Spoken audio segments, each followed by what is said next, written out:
Bonjour à tous, aujourd'hui je vous retrouve pour un nouveau tuto, cette fois-ci aquarelle, et on va voir ensemble comment peindre facilement une forêt d'automne à l'aquarelle.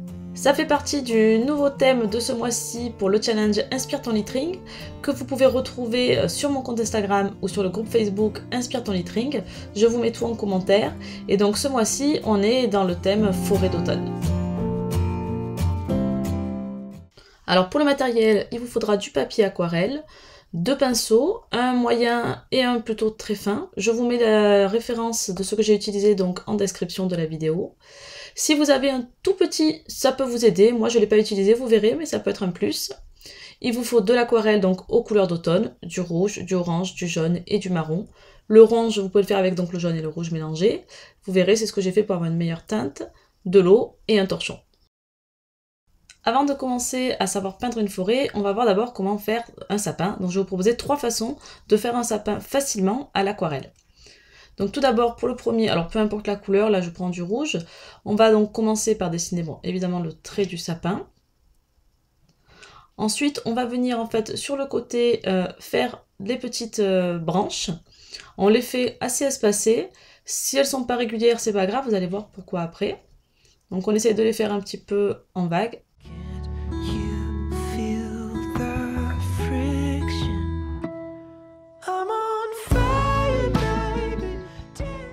Et ensuite avec mon pinceau, je vais venir faire des traits beaucoup plus aléatoires maintenant entre donc les branches que je venais de faire jusqu'à présent et de manière un peu plus claire. Comme ça, je joue un petit peu sur le contraste. J'en fais un peu des plus clairs, des plus foncés et de manière vraiment très aléatoire, très rapide.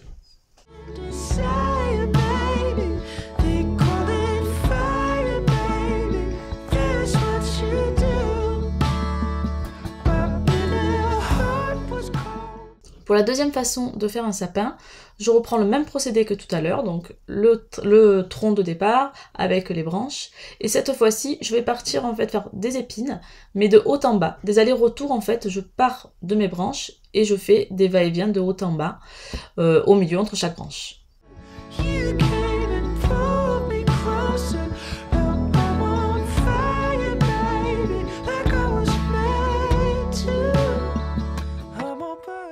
Je prends donc du marron un peu plus foncé et je vais refaire la même chose un petit peu plus grossièrement pour que le clair en dessous se voit par transparence et donc ça va venir un petit peu apporter encore une fois du contraste dans mon sapin.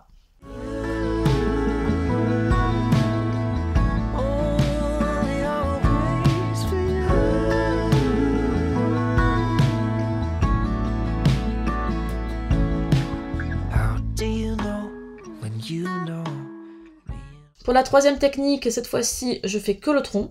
Donc je ne fais pas les branches dans un premier temps qui servaient de guide. Hein. Je vais ensuite venir un petit peu faire des épines, mais de manière vraiment, là, cette fois-ci, très aléatoire. Donc je fais vraiment un petit peu de haut en bas, des va-et-vient de gauche à droite, tout ça. Un petit peu en désordre finalement, mes petits coups de pinceau. J'utilise toujours le bout de mon pinceau assez fin pour pas avoir de taches et d'avoir vraiment des traits qui représentent donc les épines et les branchages.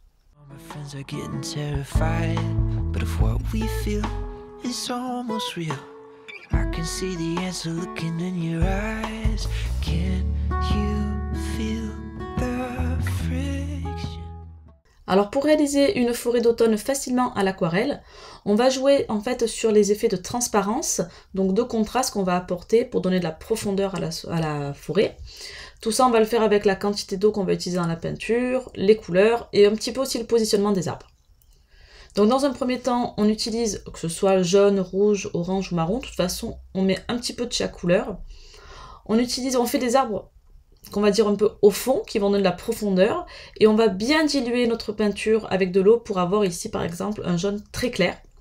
Donc moi j'utilise la deuxième technique pour faire les sapins dans cette forêt.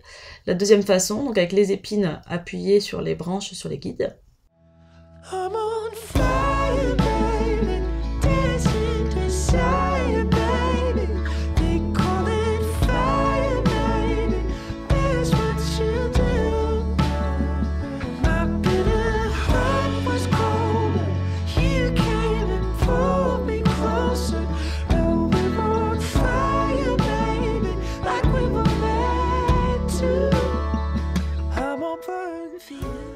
Alors une fois qu'on a fait notre premier plan, donc les arbres avec avec les couleurs vraiment très claires, qui ont bien été diluées à l'eau, on va reprendre ces mêmes couleurs, mais avec un peu moins d'eau, donc notre pinceau est moins mouillé, on va moins diluer la peinture, et on va venir faire le second plan, avec cette fois-ci, on va dire, une dilution moyenne, pour avoir un peu plus de foncé dans les couleurs, et donc faire ce second plan, et jouer toujours sur la profondeur de la forêt.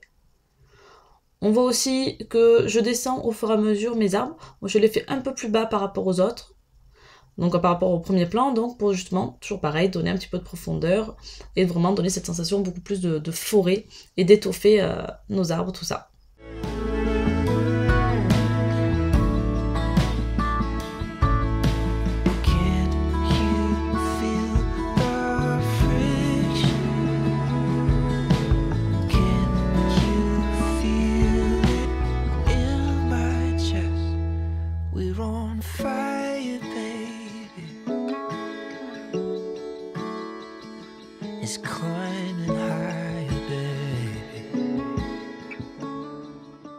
Et maintenant, on passe au troisième plan, donc avec une aquarelle beaucoup plus concentrée à pigments. On utilise très peu d'eau pour avoir vraiment une couleur bien pigmentée, bien riche et donc plus foncée que le reste.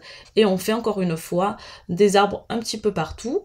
On joue un petit peu aussi sur le positionnement un peu plus bas et un petit peu aussi sur la hauteur. Voilà, ça je ne l'ai pas précisé au début. C'est vrai qu'il faut jouer un peu sur la variation, faire au départ les arbres qui sont donc très clairs beaucoup plus haut et jouer vraiment sur la taille, faire un petit peu des plus petits, des moyens, des grands. Et c'est cette variation qui va faire encore une fois la sensation de forêt et de profondeur.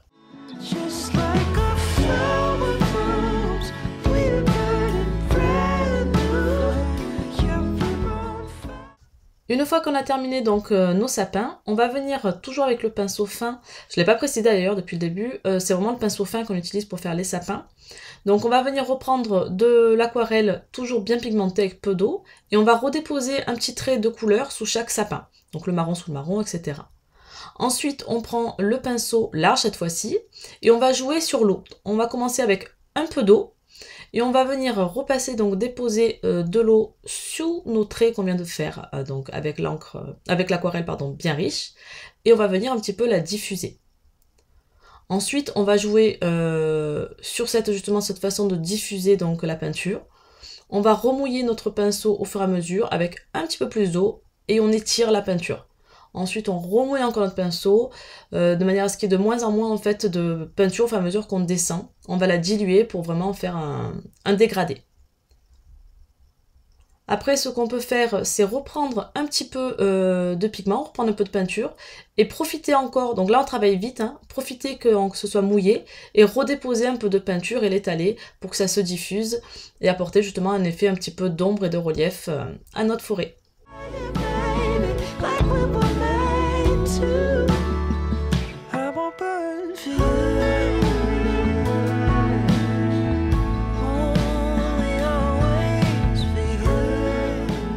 Voilà, j'espère que ce tuto vous a plu. N'oubliez pas de partager vos créations avec l'hashtag InspireTonLettering sur Instagram ou dans le groupe Facebook pour participer à la sélection de la fin du mois et tenter de remporter un petit lot. N'oubliez pas de vous abonner pour être informé des prochaines sorties vidéo. À bientôt!